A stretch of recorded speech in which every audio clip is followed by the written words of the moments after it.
Well, good morning. It's me, Kenny Polcari, and here I am in South Florida. And today is August 22nd, 2023. And as usual, I am your host of the party. So what is it that we need to know? What happened yesterday? What's going to happen today? Is the correction over already? That's a question that many are asking. The S&P downgrades some of the regional banks today. I don't know, that seems like a big yawn to me. No one's even talking about it this morning.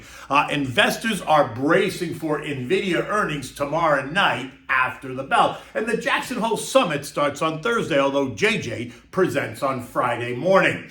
10-year treasuries hit 16-year highs and revolving credit skyrockets. And what do we have for dinner today? Well, we're having the spaghetti with the emulsified Aglio. Oh, delicious and so easy to make. All right, so tech stocks led market higher yesterday, right? The NASDAQ rose by 206 points or 1.5%, which makes some sense for what I think is still a dead cat bounce, right? Since it was the biggest loser over the past 3 weeks, down nearly 9% since the July high. The move powered by Tesla was up 7%, right? But remember, that stock is down 27% in 3 weeks. NVIDIA was up 8.5%. That stock was down 15% over the last 3 weeks. And Meta and Amazon and Google and Microsoft, right? You get the picture. All these big FANG stocks that got hammered over the last couple of weeks that were all responsible for the move. All the names that have seen double-digit losses in the past 3 weeks as investors considered what higher rates and higher yields means for investors. I mean, in the end, higher rates are going to hurt the sexy growth names, and higher yields are going to offer investors an alternative to stocks, right? An alternative that offers a risk-free opportunity.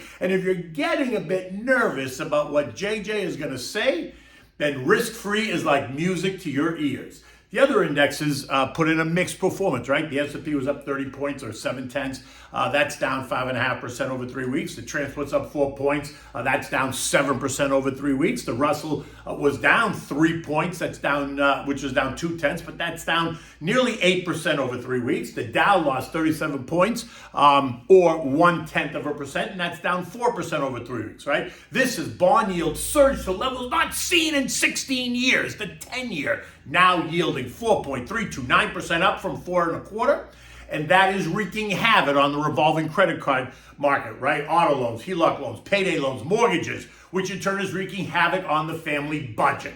In fact, the Wall Street Journal runs with this headline: car prices might be unsustainable for buyers. Surging loan delinquencies signal that many consumers cannot afford their auto loans. New car loans are commanding a 9.5% rate when the used car market loans are kissing 13.7%, all carrying a 72-month amortization schedule, and that is leading to the highest rates of delinquencies since '06. And this is happening when the job market is strong. Just think about what's going to happen when the job market breaks.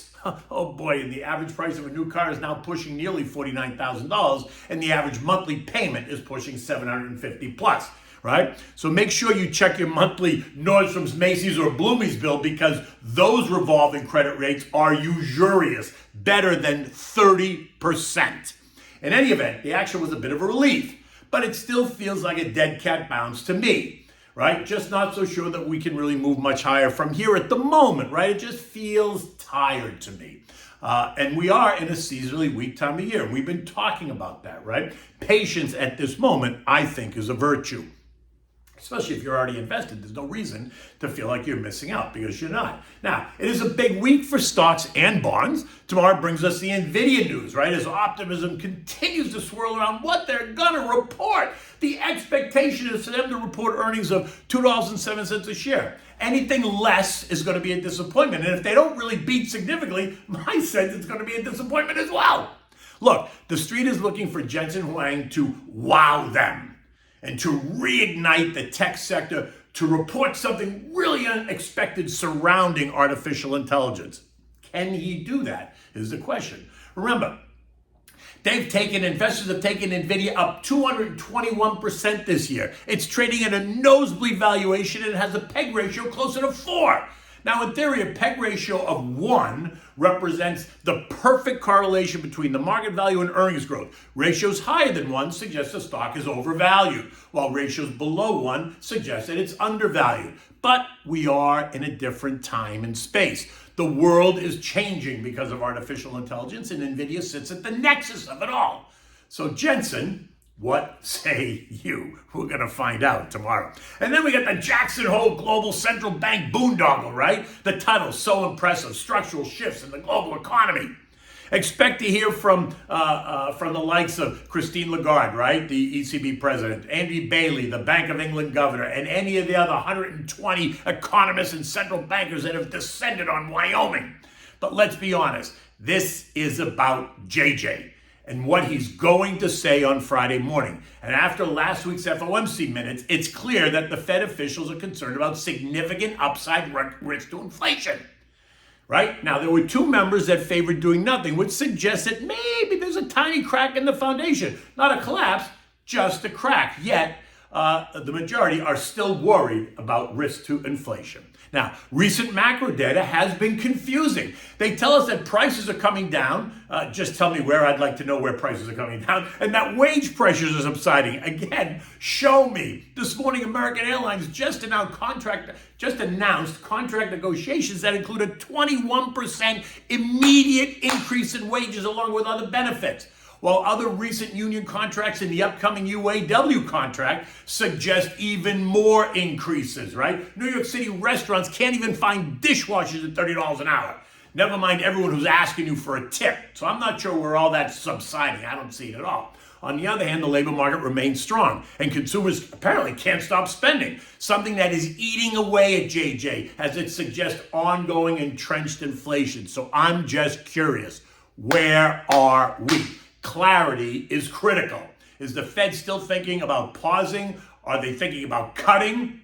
Now, I would say only your hairdresser knows for sure, but that's a nod to all the baby boomers out there because the millennial and the Zers won't understand that reference, right? So I'd just say GTS it, right? Or Google that shit.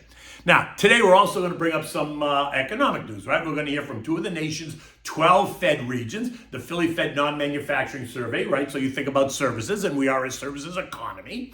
And we got the Richmond Fed Manufacturing Index. Recall that last week's Empire Manufacturing Index collapsed, right? And we're going to get the Richmond Fed Business Conditions Report. In addition, we're going to hear about what's going on with existing home sales. And that market, it's expected to be down 0.2%. I think that's off. I think they're going to be down more, but we're going to find out at 10 o'clock this morning. Remember, mortgage rates are now solidly in the 7.25%, 7.5% range, and that's if you have a FICO score of 740 or better.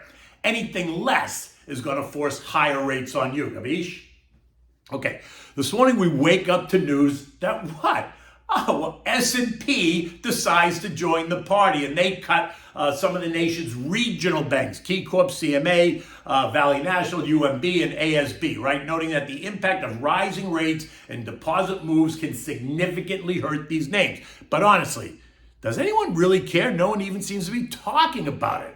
In their note, they say that many depositors have shifted their funds into higher interest-bearing accounts, increasing banks' funding costs. The decline in deposits has squeezed the liquidity for many banks, while the value of their securities have fallen.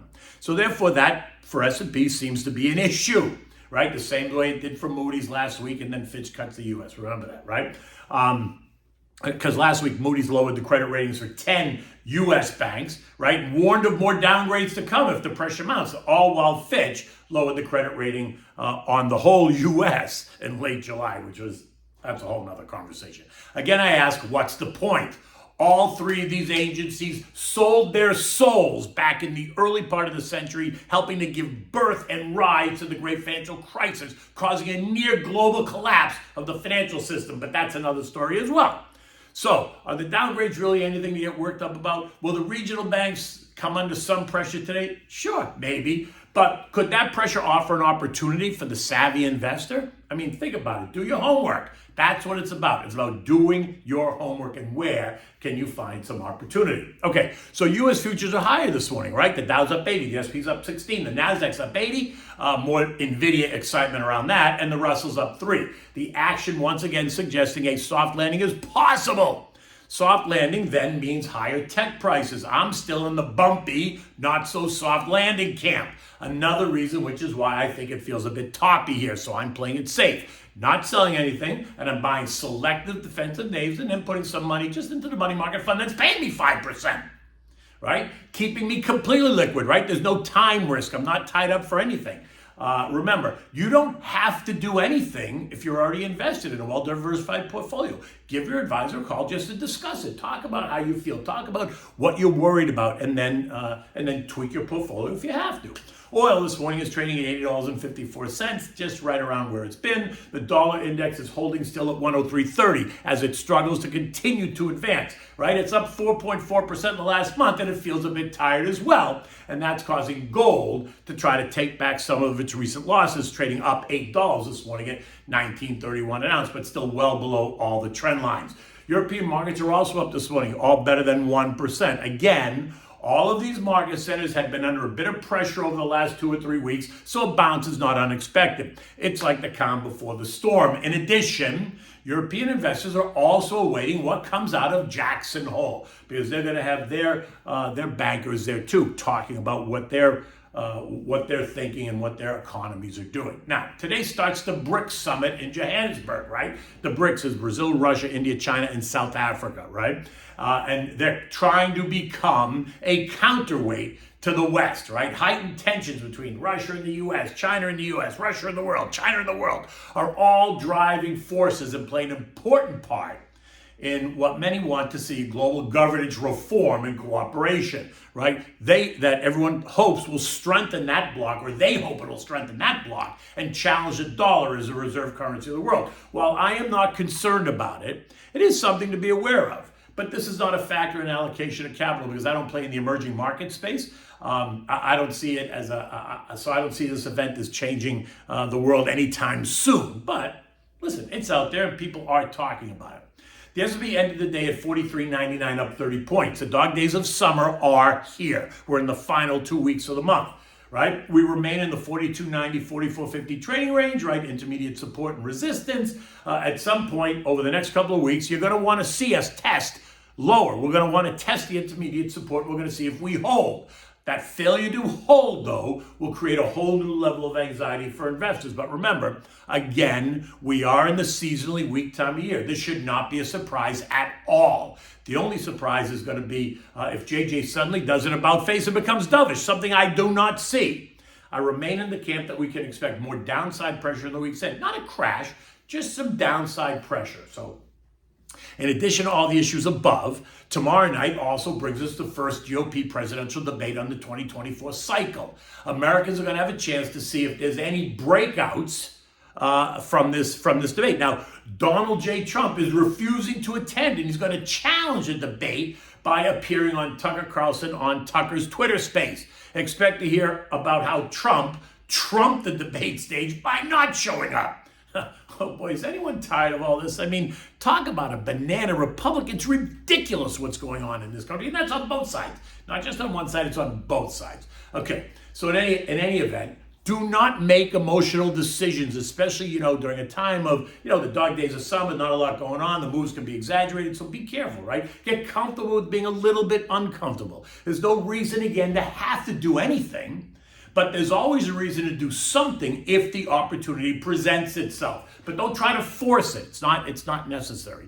Remember, reach out to discuss, right? Call your advisor, call me, whatever. I'm always happy to engage. Okay, so what do we have for dinner tonight? So this is a spin on the ready spaghetti al olio, which is really garlic and oil. That's all it is. But this is a different way to make it, right? You emulsify the garlic and oil, and you add a little bit of cayenne pepper for the kick. It's really delicious. I mean, it's wonderful. It's easy to make, and it's a different play on the very traditional dish. So for this, you need, a half a pound of spaghetti if you're going to make it just for a couple of people, whatever, but adjust accordingly.